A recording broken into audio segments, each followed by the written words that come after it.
What's up, guys? Welcome to another Snap Count session. It's been a while. We are now in Championship Sunday, the AFC and the NFC Championships, the final four teams.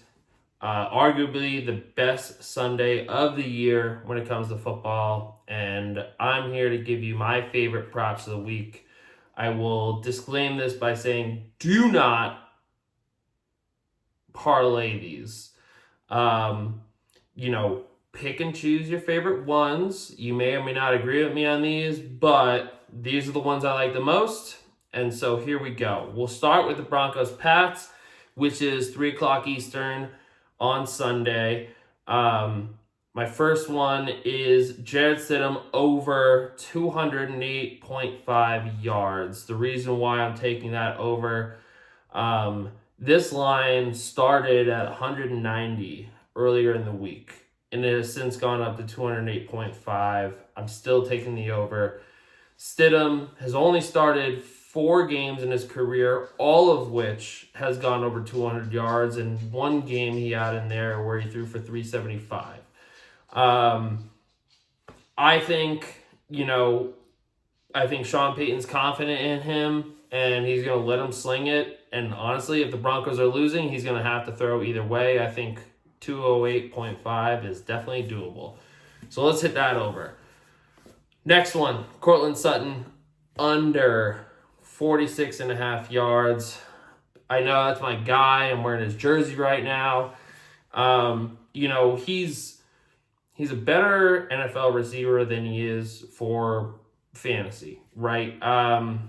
If you had him in fantasy, but at the end of the game, honestly, in that Bills game, he didn't have a single catch until the fourth quarter in crunch time, that last drive when they were going down to take the lead.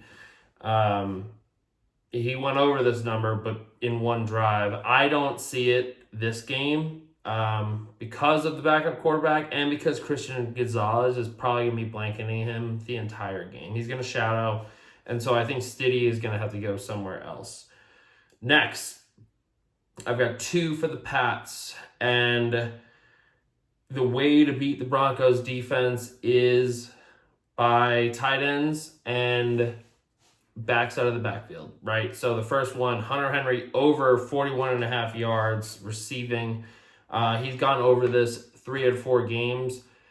I think Drake May, he's going to see a lot of heat from the Broncos pass rush, who, by the way, 5th all-time this season with 68 sacks. He's going to see a lot of pressure. So I see Henry, and the next guy, Ramondre Stevenson, which is my next bet, I see him getting 3+ targets out of the backfield because he really has taken over the entire backfield since week 17, 18. Travion Henderson is really nowhere to be found. Stevenson has hit 3+ targets 3 of the last 4 games. I think he easily does that against the Broncos, who have a hard time. Their linebackers cannot cover tight ends and or running backs. Moving on, Seahawks-Rams. We've got the vet who's been there before in Stafford versus Darnold, who, let's face it, none of us really believe in him unless you're a Seahawks fan. However, that team, the Seahawks team, there's a lot to believe in there. So that one's going to be interesting too. Truly, I think it's the 4 best teams left, but I've got 3 props for this game. First one being Kenneth Walker over 108.5 total yards. And this has a lot to do with there's no Charbonnet. I'm not sure if Walker, I think they're basically going to run him until he's dead. I don't know who the backup there is now. That might be a stupid saying, but I really don't.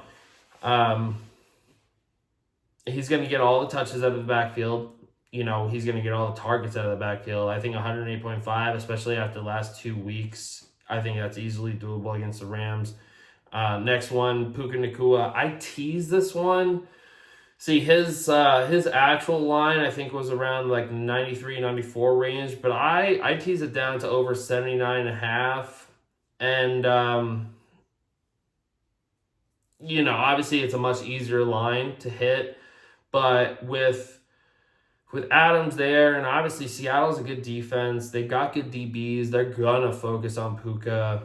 I just wanted, even though it's a lower payout, I wanted to tease that down a little bit to 79.5. If Puka doesn't hit 80 yards, it's clearly a bad game. In my head, I think the Rams win. So the Rams don't win if Puka. In my head, the Rams don't win if Puka doesn't get 80 yards. So I'm gonna take that. And then my last one for that game, Terrence Ferguson. I feel like this line is too low. I'm going to take the over 15.5 yards. He has hit this in the last 3 games. And like I said, they're going to focus on Puka. Next guy they're going to focus on is Devontae. Which Devontae didn't do shit last week. He got a couple huge clutch catches. Don't get me wrong. But he wasn't a real threat. Ferg, rookie tight end, has been coming on, and keep him in mind next year for your redraft leagues. This guy could be a huge sleeper at a position that always tends to suck unless you get Trey McBride or a top tight end. I love Ferguson over 15.5 yards. I feel like that one's easy out of what I give you guys, 7 bets. I think that one might be my favorite, honestly. So, I tried not to talk about the Broncos too much in this video. I am cautiously optimistic in Stiddy. I think he and Sean Payton could get the job done, but my worry is, does he have the clutch gene? Bo, clearly, throughout this whole season, Bo has the clutch gene. If we're within 1 score at the end of the game, can Stiddy take the lead, or can he put it away? We'll see. This is the best Sunday of the entire football season. I'm excited. Fade me or follow me. Either way, good luck.